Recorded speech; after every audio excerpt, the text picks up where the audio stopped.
tanımalı derdim. Görmeli derdim şolgun seni, tanımalı derdim. Men senden kıymetleri tanımalı derdim. Görmeli derdim şolgun seni, tanımalı derdim. Geçmeli derdim sensiz günler.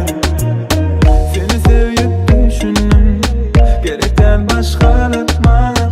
Görülüş yine ben bilin, sana zatlar köp aytmadım. Feride sağda, beyle kovlukma sana. Afiyalinin üçü, neşe seyretsin sana. Onu doyum geçelim, geçelim. Sonra çenli, yine yitirmerim seni.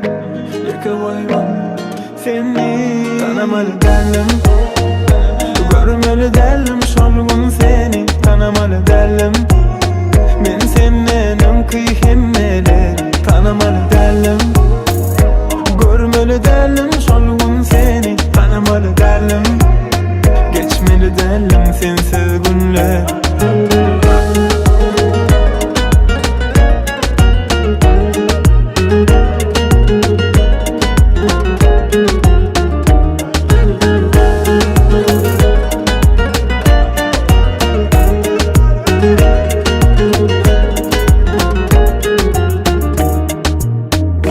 Geçelim, geçelim.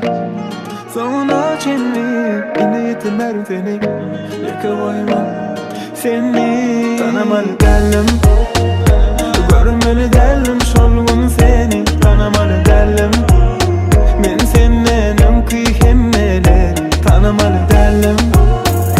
Görmeli derdim şolgun seni, tanımalı derdim. Geçmeli derdim sensiz günler.